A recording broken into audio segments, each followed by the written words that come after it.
Okay, so you can feel it, right? That crispness in the air. Definitely. Pumpkin spice season is back. Exactly. And, you know, for movie lovers, that means only one thing. Fall film festival season. Yes, it's officially kicked off. And today, we are diving deep into the Toronto International Film Festival, TIFF 2025. Which looks like it's going to be another banner year, judging by the early announcements. Totally, just an absolutely breathtaking lineup they've put together. Mm-hmm. So our mission today really is pretty straightforward. We want to give you a shortcut, basically. Get you up to speed on the must-sees, the ones everyone will be talking about. Right, the most anticipated films at TIFF this year. We're going to pull out all the key nuggets, the insights from, all the buzz we're hearing. From the source material we've been digging into. Exactly. So you'll know what to watch for, who's making these films, and maybe most importantly, how you can actually plan to see them. Yeah, because sometimes that's the tricky part, figuring out the release dates. It really is. And, looking at the bigger picture, TIFF has such a history, doesn't it, of bringing us absolute stunners. Oh, absolutely. It sets the bar. Right. I mean, just last year alone, think about it. We saw fantastic titles like The Life of Chuck. Yeah, that Stephen King adaptation really hit home for a lot of people. It did. And Conclave, remember that one? Oh, yeah. The papal election drama. So much discussion around that. Exactly. And The Wild Robot. That animated film was just gorgeous. Captivating. So yeah, TIFF consistently delivers films that stick with you. Mm-hmm. They really make their mark. It shows that TIFF isn't just, a place to show movies. It's often a launch pad. A critical launch pad for awards season, for cultural conversation. Absolutely. It sets a really high bar for what we should expect this year. Builds that anticipation. And people should prepare themselves because honestly, this year's talent pool, it feels, well, stacked is the only word. Almost unprecedented. It really does seem that way. I mean, we're talking new movies from visionary filmmakers, people who always push the envelope. Like who's standing out to you? Well, Rian Johnson, for starters. Mastermind behind Knives Out, right? Always brilliant plotting, sharp dialogue. Can't wait to see what he does next. Then you've got Chloé Zhao. Her empathy, that naturalistic style, just brings such a human touch. Academy Awards speak for themselves there. Totally. Nia DaCosta, she nails those compelling thrillers, blending genre and character so well. She's got a great eye. Derek Cianfrance, his dramas just stay with you. Raw, emotional stuff. Mm-hmm. Really intense. And Guillermo del Toro, the modern maestro of monster movies, right? He finds the beauty in the beastly, always. Exactly. So just their names alone tell you this is going to be a festival for the ages. Such a diverse range of styles. And what's really fascinating, alongside those directors, is the sheer star power. It complements them perfectly. Right. It's not just big names. It feels like actors really pushing themselves. Exactly. Like Dwayne Johnson. We're hearing he's in a role that's going to show a completely different side of him. Much more vulnerable. I'm intrigued by that. And Andrew Scott, always so captivating. He brings such depth. And Tessa Thompson, she just keeps picking these really interesting, challenging projects. Incredible range. And Keanu Reeves in a comedy. Yeah, bringing that unique Keanu charm. And June Squibb, finally getting that big leading role she deserves. Such an amazing story. And Toni Collette, you just know she's going to deliver something powerful. Always transformative. Dives right into those complex characters. Oscar Isaac, always compelling. Harry Washington, Matthew McConaughey, embracing this true story. America Ferrera, showing her range again. Mads Mikkelsen, bringing that intensity. Sigourney Weaver is back.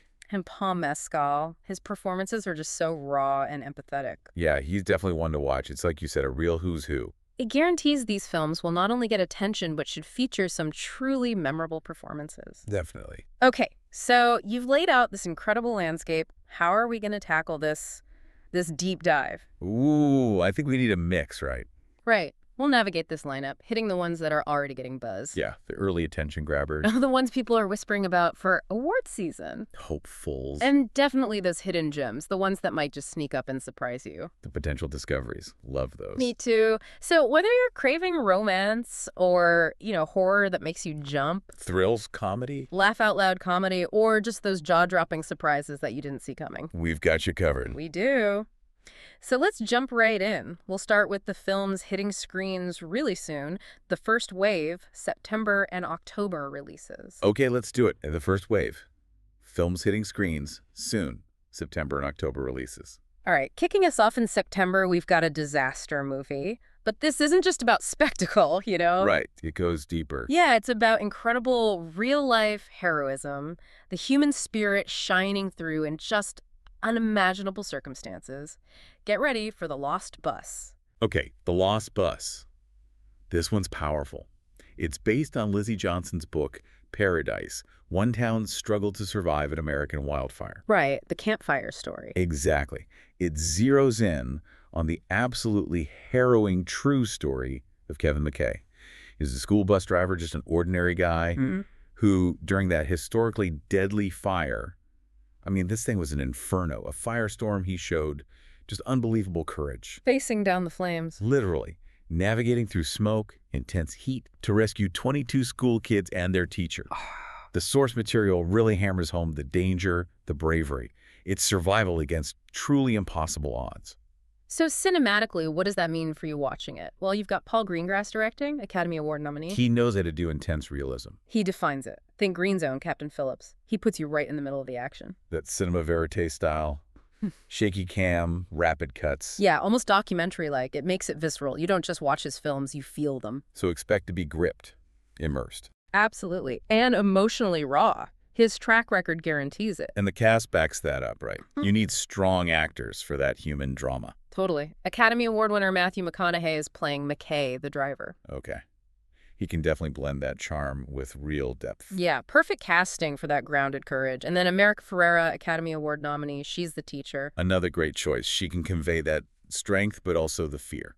Exactly. The casting just signals they're going for the full emotional spectrum, which leads to that question, right? How do ordinary people find that extraordinary courage? In the face of just unimaginable disaster, it's inspiring. It really is. So beyond the spectacle, The Lost Bus promises to be this heart-soaring story about everyday heroism. A visceral thriller, yes, but also a deeply moving human drama, one that'll stick with you. Sounds like a must-see early on. Limited theatrical Sep 19, then Apple TV Plus on October 3. Good to know. Okay, pivoting now.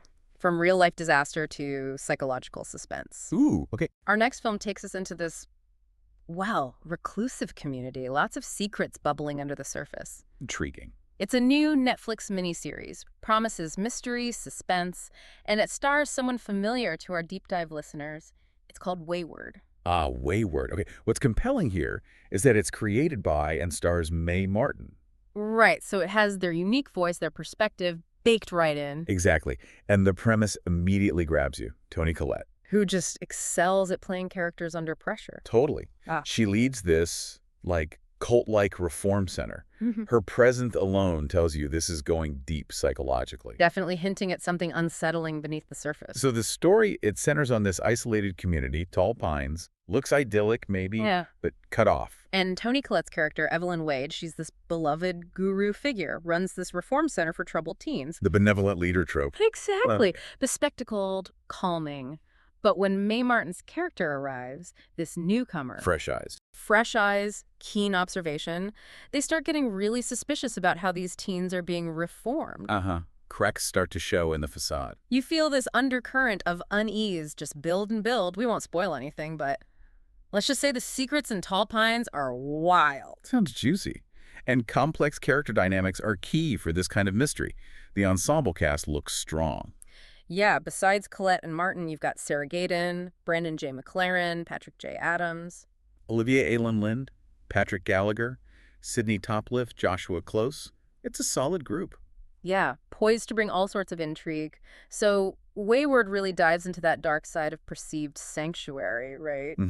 How supposed havens can warp things. If you're into psychological mysteries, those slow burns that peel back layers of deception. And explorations of group dynamics. This promises to be deeply unsettling, thought-provoking. A look at what happens when trust breaks down. Hits Netflix Sep 25. Adding it to the list. Okay, now for something really interesting. Scarlett Johansson, making her featured directorial debut. Wow, okay, big step. And it's a challenging comedy that puts an acting legend front and center. We're talking about Eleanor the Great. Eleanor the Great. Oh, okay. And the legend is June Squibb, Academy Award winner. Yes. Known for that sharp wit, amazing presence, she stars as Eleanor, a 90-something woman, who moves back to New York City after being away for over a decade. She's craving connection, right? Understandable. Because she tells this, well, the source calls it a whopping lie at the Jewish Community Center. Okay, what's the lie? She says she's a Holocaust survivor. Oh, wow. That's complex. Ethically, dramatically. Right. It forces you and her to grapple with the implications, challenges assumptions about truth, empathy, the need to belong. Definitely a challenging premise, so it's heavy. Well, yes and no. While the premise is shocking and it deals with grief, loss, connection, the sources describe it as defiantly joyful, hilarious, and humane. Really. A comedy. A comedy about love, loss, and friendship. It suggests that despite the challenging core, it finds light and warmth. Navigating that tone must be tricky. Speaks well of the script. Exactly. Finds humanity even in morally gray areas. And it premiered at Cannes, right? That says a lot. It does. Speaks to the critical attention, the artistic merit it's already received. Positions it well. And the cast. Besides Squibb. Erin Kellyman, Jessica Hecht, and Chiwetel Ejiofor. Solid support. Okay, so Eleanor the Great. It's really asking questions about how we seek connection, cope with isolation. You can find humor, even joy, in unexpected, maybe even uncomfortable places. It sounds challenging, but ultimately uplifting. That's the promise. A unique comedic experience that makes you think. U.S. theaters, Sep 26. Got it. All right, shifting gears again. From the director who gave us Train to Busan. Yan Sang-ho. Redefined the zombie genre. Exactly. Now he's back with a new kind of mystery. Moving away from the gore, apparently, towards something more psychological. It's called The Ugly. The Ugly. Okay, interesting pivot. Yan Sang-ho, yeah, Train to Busan, had that visceral thrill but also surprising heart. And Hellbound was chillingly philosophical. Right, so for him to shift away from his signature gory genre fare, as the source puts it, Yeah. that's fascinating in itself. Shows a director exploring challenging expectations. Maybe something more dread-filled than outright scary. Could be. And it's adapted from his own debut graphic novel, Face. Ah, so a personal connection. Probably a strong visual sense carried over. Likely. The plot follows this man on a desperate search, trying to understand what happened to his mother. She vanished 40 years ago, just gone. Wow, long cold case. Exactly. And when her bones are finally found decades later, his quest just intensifies. He needs to know not just what happened, but who she really was. Peeling back layers of a hidden past. Yeah. Haunting. Totally. And the first trailer hints that the truth could indeed be, well, ugly. Dark secrets, uncomfortable truths. Sounds intense. Who's in it? The cast includes Park Jong-bin, Kwon Ha-yoo, Shin Hun-bin, Im Sung-ana, and Han Ji-hun, a strong Korean ensemble. Okay. So for folks interested in those deep personal mysteries. And seeing a director stretch into new territory. This sounds compelling. Possibly quite unsettling. An exploration of identity, memory, hidden pasts. Yeah, one that might linger. It's in limited theaters Sep 26. Okay. A lot happening end of September. It really is. Now let's talk about a biopic that's already got serious awards buzz swirling around it. Oh, yeah. Which one? Prepare to see Dwayne Johnson like you have genuinely never seen him before. This is The Smashing Machine. Ah, yes. The Mark Kerr story. What's really grabbing attention is Johnson's transformation, right? Absolutely. Heavy prosthetics, they're saying. Completely altering his look to embody the UFC legend. It's not just physical, though. He's bringing his acting chops and his WWE background together. It's a perfect fusion for this role, portraying the physical intensity, but also digging deep dramatically for Kerr's internal struggles. Feels like a major career move for him. It does. So inside the octagon, Kerr's depicted as this terrifying force, unstoppable. A titan. But outside the ring, the film shows him as a gentle man battling some serious personal demons. Vulnerability. And Emily Blunt plays his wife, Dawn Staples. She does. Yeah. Their dynamic is key to revealing those battles beyond the ring. Addiction, identity, relationships. The side we don't often see. That juxtaposition of immense power and deep vulnerability. Oh. That's compelling stuff. And you know the Academy. They love a pro fighter drama. Exactly. The fighter, the wrestler, raging bull. It's a path paved with Oscar gold. So this could genuinely be a contender. Johnson's performance, the story. It has all the ingredients. The key cast also includes Ryan Bader, Bas Rutten, Alexander Usyk, real fighters, adding authenticity. Nice touch. So The Smashing Machine really delves into that vulnerability beneath the strength, explores the complexities of a public figure's private life. Makes you question perceptions of heroism. For fans of transformative performances, raw human drama, this looks like it's going to be unforgettable. Hits theaters October 3rd. Okay, definitely one to track for award season. For sure. Now, ready for a big tonal shift. Yeah. From a director known for really intense, often gritty dramas. Okay, who are we talking about? Derek Cianfrance. Think Blue Valentine, Place Beyond the Pines, Sound of Metal. Right. Heavy, emotionally gripping films. Exactly. But this film, it's a true crime story with a surprising feel-good twist. It's called Roofman. Wait, Cianfrance doing feel good. Right. That's unexpected. Right. That shift in tone alone is noteworthy, moving away from gritty realism towards something lighter, or maybe whimsically tragic. It's intriguing. Definitely makes you curious. What's the story? It's inspired by this stranger-than-fiction true crime case, Jeffrey Manchester, Okay. former Army Reserve officer who went on this spree of robberies in the 2000s, often hitting places from the roof, hence Roofman. The audacity is compelling already. But here's the twist. Instead of painting him as this terrifying villain, Mhm. Roofman suggests he has a heart of gold, real moral complexity. He's a sympathetic criminal. Apparently, while he's hiding out in a Toys R Us, which is just wonderful absurd. It really is.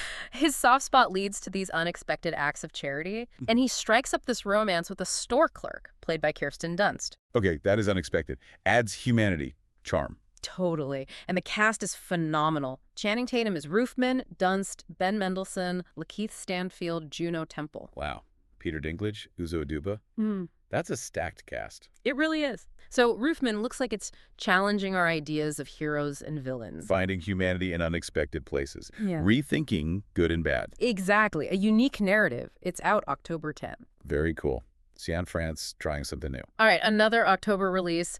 This one's a dramedy that made big waves at Sundance earlier this year. Oh, yeah? Which one? Promises an intense, acclaimed performance from Rose Byrne.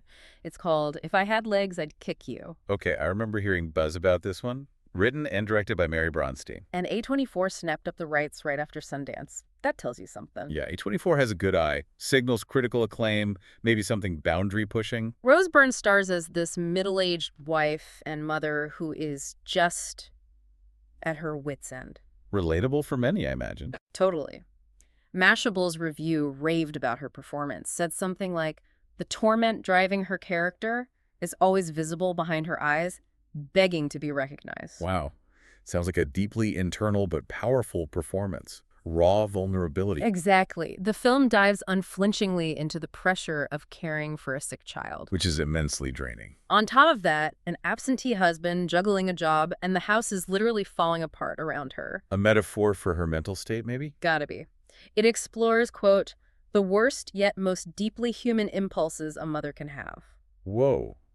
Doesn't shy away from the dark thoughts that come with extreme stress. Not at all. The cast also includes Conan O'Brien, Danielle McDonald, Christian Slater, and A.P. Rocky. An eclectic mix. It is. So If I Had Legs, I'd Kick You. Yeah. Sounds like a raw, unforgettable experience. It resonates with modern pressures, especially on mothers. Grabs you and forces you to witness intense emotional struggles. It makes you confront uncomfortable truths about resilience. Breaking Points hits theaters October 10th as well. Another one for October 10th. Busy week. Very busy. Okay, how about this?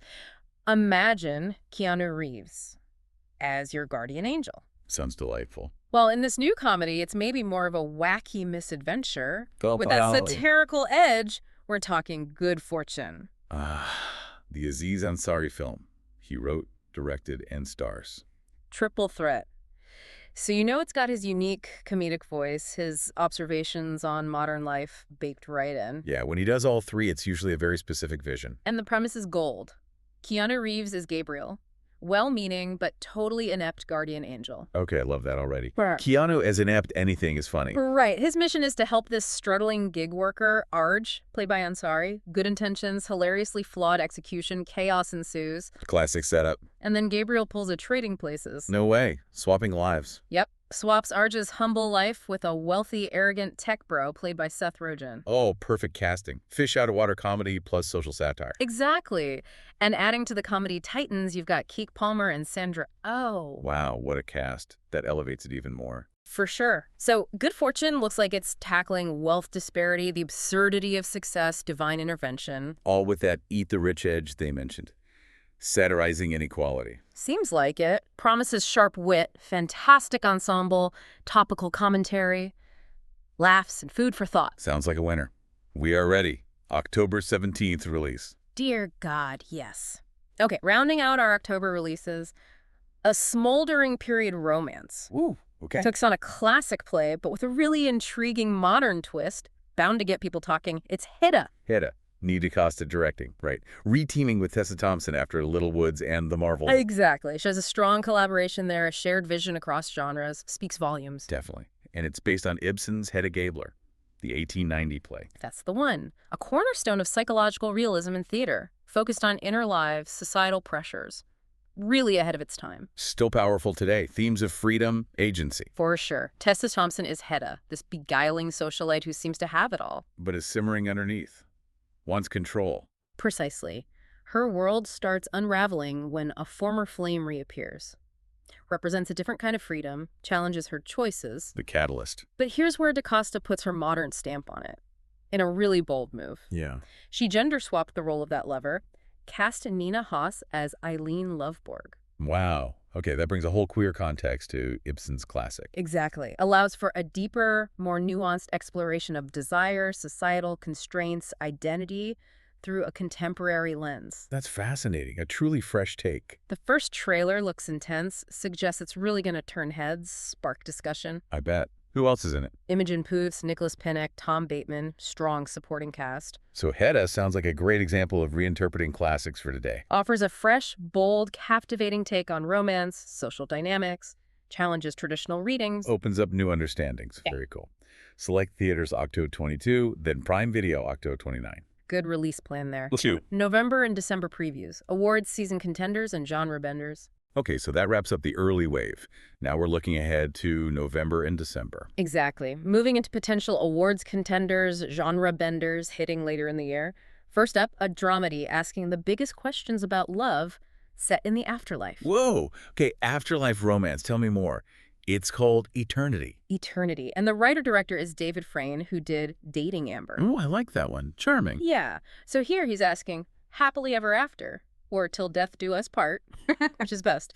Tackling that timeless conundrum with this unique divine premise. Exploring love beyond earthly limits. Sounds ambitious. Miles Teller stars as Larry, recently deceased, kind of awkwardly navigating the great beyond, with a guide played by the fantastic Divine Joy Randolph. She's amazing. Isn't she?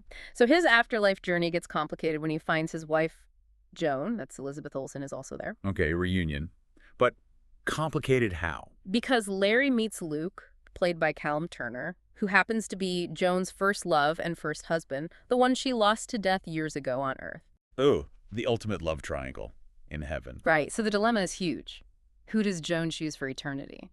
The man she built a life with, or the love tragically cut short? That's a heavy choice. Sounds Yeah. divine, like you said, but also really poignant. Totally. The cast also includes John Early. So Eternity is using this otherworldly setting to explore really human questions, enduring love, loss, difficult choices. Promises humor, but also deep reflection. Sounds fascinating. Theaters sometime in November. Keep an eye out for it. Okay, another November release. This one is huge. The master of monster movies. Guillermo del Toro. Tackling the father, or maybe mother, of all monster stories. My body is ready for Del Toro's Frankenstein. Oh, man. This feels like destiny, right? Del Toro and Frankenstein. It really does. I mean, connect the dots. Blade 2, Hellboy, Pan's Labyrinth, Shape of Water.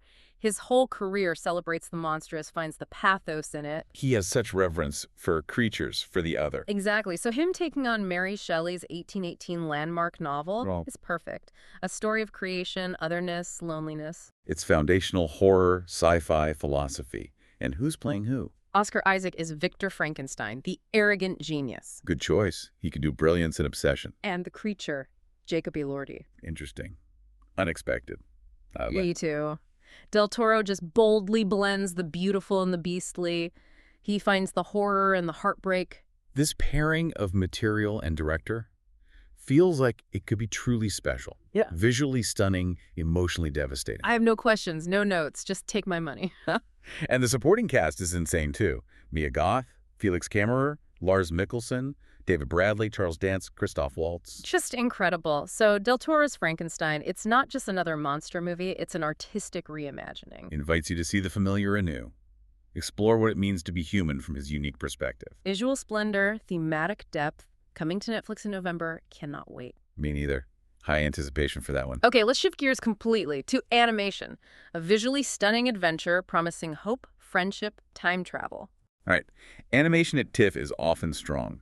Like Flow last year, remember. Beautiful film, deep message about climate change. Exactly. So this year, we're looking at Arco, sci-fi fantasy adventure from writer-director Hugo Bienvenu. Okay, Arco. Continuing that tradition of artistry plus substance. Seems like it. It's this imaginative time travel tale, follows a 10-year-old boy, Arco, who uses a rainbow to warp from the year 2932 back to 2075. A rainbow time machine. Love the whimsy already. Hints at the visual style. Totally. In 2075, he befriends this young girl, Iris, and through her, he realizes her world is in peril. Ah, so there's a save the future past element. Exactly. Can they get Arco back home and maybe save Iris's world too? High stakes, heartfelt premise. Sounds lovely. And the visuals. The trailer assures us it will be a stunner. Breathtaking visuals, unique art style. But what's also striking is the voice cast. Oh, yeah. Who'd they get? Get this. Will Ferrell, America Ferrera, Flea, Natalie Portman, Mark Ruffalo, Andy Samberg. Whoa! That's an incredible lineup for an animated film. Elevates it immediately. For sure. So Arco looks like it's using animation to convey powerful messages about the future, our actions now. Combining those stunning visuals with a narrative about connection across time. Responsibility for the future. Exactly. Looks beautiful and meaningful. Select theaters November 14th. Adding it to my animation watch list. Okay, now for a really significant one, especially for history and literature buffs. Chloé Zhao. Two-time Oscar winner. Bringing a deeply personal Shakespearean tragedy to light. This is Hamnet. Based on the Maggie O'Farrell novel. Rooted in some true events around Shakespeare's family. Right. And coming from Zhao, director of Nomadland, you know her approach. Empathetic, intimate, naturalistic. Grounded perspective. Yeah. Focusing on the emotional core, not just historical pageantry. Precisely. This explores that lesser-known, deeply human side of William Shakespeare. The man, the husband, the father. Beyond the literary icon. Yeah. Follows how he and his wife, Agnes Hathaway, met, fell in love, had kids, and tragically grieved the loss of their only son, Hamnet. An intimate look at a personal sorrow that shaped him. Universal grief. Absolutely. Jessie Buckley stars as Agnes, depicted as having this deep connection to nature, to family, strong, intuitive. Great casting. She's phenomenal. And Paul Mescal plays Shakespeare. Ah, perfect. He brings that raw vulnerability. And the film shows how he channels that intense grief into one of his greatest plays, Hamlet. Wow. That connection is heartbreaking.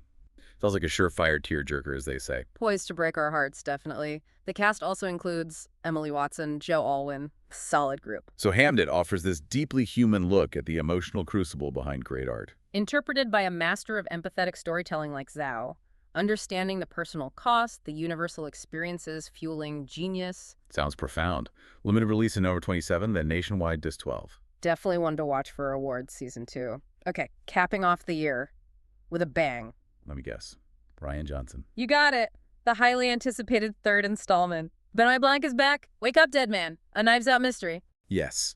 After Knives Out and Glass Onion were such huge hits, people are clamoring for more Blanc. He nailed that formula, didn't he? Intricate plots, clever reveals, charismatic characters, lots of wit. It's just fun. Smart fun. Totally. Details on this one are scarce, naturally, keeping the mystery alive. Part of the fun is the speculation. But we know the setting. A small town's local church. An interesting, potentially claustrophobic backdrop for murder. A different vibe from the mansion and the private island. Definitely. And what's really intriguing, they've introduced a pair of priests. Oh, who's playing them? Josh O'Connor and Josh Brolin. Whoa. Okay, that's just some fascinating dynamics. Yeah. Moral ambiguity in a religious setting. Yes, please. Rian Johnson loves misdirection. These roles won't be straightforward. For sure. And like the others, the ensemble cast is just jaw-dropping. It's essential. Besides the Joshes, you've got Glenn Close, Mila Kunis, Jeremy Renner, Kerry Washington, Andrew Scott. Kaylee Spaney, Daryl McCormick, Thomas Hayden Church. Just incredible. But what murder and mischief they get up to? That's the mystery for now. I love it. Wake Up Dead Man gives us another chance to play along, right? Try to out-sleuth Benoit Blanc. Can you solve it before the big reveal? That's the challenge. Coming to Netflix December 12th. Perfect holiday viewing. Yeah. 3. Gems to anticipate. Films with release plans TBD. Okay, so those are the ones with dates. but there are always fascinating films at TIFF where the release plans are still TBD. Gems to anticipate. Right, the ones you discover at the festival and eagerly wait for broader release. Exactly. And first up is a documentary. A truly fascinating historical deep dive into a moment that shaped North American comedy. Okay, tell me more. Comedy history is always interesting. It's called You Had to Be There. Well, the title is longer, we'll get to that. But it focuses on something few people know. Which is? That one specific play production in Toronto back in 1972 directly launched the careers of comedy legends. Like you. Martin Short, Eugene Levy, Gilda Radner, Victor Garber, Andrea Martin. Wow. All from one show. What was the show? Godspell. Its influence was profound, a creative crucible for that generation. That's incredible, a real incubator. So Dockett and Terry and Nick Davis gathers the surviving cast, and the performers they influenced, like Mike Myers, Lin-Manuel Miranda, Janine Garofalo. Great lineup of interviewees. He takes us back to that pivotal time and place, how this one show became this launching pad. And fittingly, it's premiering at the same theater where the musical ran in 72. Yep. Adds that historical resonance, Yeah. and the full title gives you the vibe. You Had to Be There, how the Toronto Godspell ignited the comedy revolution, spread love in overalls, and created a community that changed the world in a Canadian kind of way. Huh, love that title. Yeah. Captures the breadth and humor. So it offers this unique look at the serendipitous origins of cultural movements, how one show had such a lasting impact. A peek behind the comedy curtain. Sounds fantastic. Key interviewees include Short, Levy, Radner, Footage, Garber, Martin, Dave Thomas. Paul Schaefer, too. Invaluable first-hand accounts. Release TBD, but one to watch for. Definitely. Okay, next up. Prepare for something genuinely surprising. A comedy from Thailand. All right. With a premise so sublimely silly, so unique and charmingly absurd, it just works. This is A Useful Ghost. A useful ghost. Okay, Oh. silly premise. Like what? Get this. A ghost has possessed a vacuum cleaner A vacuum cleaner. Why? to stay close to the people they love. Okay, that is sublimely silly. Yeah. And charming. I love it. Right. From that starting point, writer-director Ratchapum Boonbunchachok spins this story of love, yearning, unexpected rebellion. Transcends the initial gimmick. Creative storytelling. Totally. It follows Wizard Homlun as a self-proclaimed academic ladyboy who learns from a handsome repairman about these ghost-possessed vacuums and much more. Sounds quirky and intriguing. 3 interconnected stories fold together, and it smoothly slides into political satire, unexpected depth. Wow. From ghost vacuum to political satire. That's range. Made a splash at Cannes, got critical attention, and Thailand chose it as their Oscar submission for Best International Feature. That's a big endorsement. Tells you it resonates beyond the quirkiness. Critics call it moving, hilarious, and deliciously surprising. Key cast includes Devika Horn, Apasiri Nidhavan, Wizarut Himarat. So it shows how unexpected narratives can deliver powerful commentary with humor and heart. A fresh, culturally rich, thought-provoking experience. Challenges your idea of a ghost story. Release TBD. Sounds like a real discovery. Now, if you like mind-bending thrillers, maybe even interactive games, Yeah. you'll be intrigued by this eerie film adaptation making its North American premiere, Exit 8. Exit 8 rings a bell. Isn't that based on a game? It is. Kotaku creates 2023 walking simulator, the Exit 8. Ah, right. Those atmospheric exploration games. Perfect for a film focused on environmental dread, psychological tension. Exactly. Translates that interactive disorientation to the screen. If you got lost in the game's looping corridors, you'll be ready for this. So what's the film setup? Written and directed by Genki Kawamura, set in these mundane Japanese metro passageways.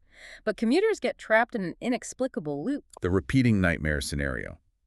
Subtle anomalies signaling you're stuck. Precisely. Ratchets up the tension through quiet, almost imperceptible changes. Pervasive dread. Creepy. Who's trapped? Kazunari Ninomiya from the boy band Arashi stars as the lost man, on the brink of a major life decision when he gets stuck. Okay. To escape, he needs a keen eye. Spot the minute differences in the repeating environment. And here's the cool part. Yeah. Viewers can play along, get sucked into the surreal, sinister realm with him, try to spot the changes too. An interactive element makes it really immersive. Totally. Cast also includes Yamada Kochi, Naru Asanuma, so Exit 8 is this unique blend of psychological thriller and interactive puzzle. Pulls you right into its unsettling world. Makes you question perception. Release TBD. Very intriguing concept. Okay, for fans of coming-of-age stories with a rock and roll heart, Always a good genre. This semi-autobiographical comedy promises a refreshing, frank look at youth, self-discovery, mile-end kicks. Mile-end kicks, semi-autobiographical. Whose story? Writer-director Chandler Levack pulls from her own misadventurous youth, so expect authenticity, maybe some raw honesty. Delves into sex, love, rock music. That formative period. Sounds promising. Barbie Ferreira from Euphoria stars as Grace. Oh, interesting casting. She's got that great presence. Yeah. Grace is a music critic dreaming of writing the book on Alanis Morissette's Jagged Little Pill. Specific dream. Love it. But her summer in Montreal gets sidelined when she falls hard for two members of a local rock band, derails her plans, sends her on this path of passion, self-discovery. The allure of the band. Shades of Almost Famous. Maybe. But the sources say Levack's film is less glossy, more refreshingly frank, grittier, more honest, less idealized nostalgia. That sounds good. More real. And Ferreira's performance is described as crackling in energy and vulnerability, capturing that youthful complexity. It sounds like she nails it. Who else is in it? Jay Baruchel, Devin Bostick, Juliette Gariepi. Good Canadian cast. So Mile End Kicks offers this authentic, unvarnished look at being with the band, finding yourself. The highs, the lows. Promises genuine connection for anyone who's chased a dream or a band. Release TBD. This sounds like a real charmer. Finally, let's unpack an old-school horror film. Ooh, okay. Last TBD gem. Yep.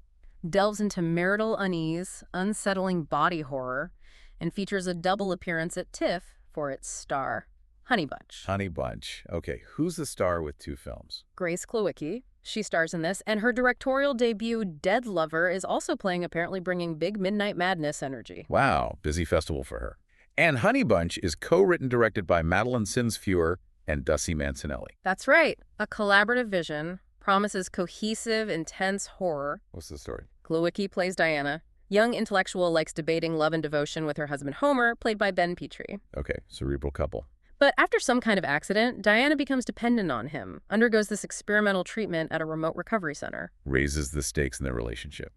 Isolation, dependency. Classic horror setup. And they say it offers old-school horror in the vein of Don't Look Now. Psychological tension, slow burn dread, atmosphere over jump scares. Love that kind of horror. Smart, unsettling. The couple's rocky relationship gets way more horrifying as Diana has these strange visions of her body, blistered and mutated. Whoa! Visceral body horror meets psychological breakdown. Exactly. So the question is, are these just side effects? Or is something more sinister going on beneath her husband's caring facade? Trust issues, perception, secrets within intimacy. Terrifying stuff. Totally. Cast includes Jason Isaacs, Kate Dickie, great character actors. So Honey Bunch promises compelling psychological horror, wrapped in that classic aesthetic, leaves you unsettled. Questioning what's real. Release TBD. Sounds effectively creepy. Wow, okay. We have truly covered a lot of ground here. An incredible array of films from TIFF 2025. It's an amazing lineup. Really diverse. Yeah, from the real-life drama of The Lost Bus, The Transformation and the Smashing Machine. Del Toro's Frankenstein, Zhao's Hamnet. The unsettling mysteries of Wayward Honey Bunch. It's clear this festival has something for everyone, pushing boundaries, offering new takes. Absolutely. And remember, Mashable's coverage will keep going, bringing reviews and news right from TIFF. So you don't need to be there to get in on the excitement, the discovery. Exactly. Stay tuned for more updates. So with this incredible slate we've just unpacked, what stands out most to you, our listener? Yeah. Which director's vision or star's surprising role are you adding to your watch list first? Think about how these stories, whether they're true or fantastical, how they reflect our own lives. Hold up mirrors, open windows. Challenge our perspectives.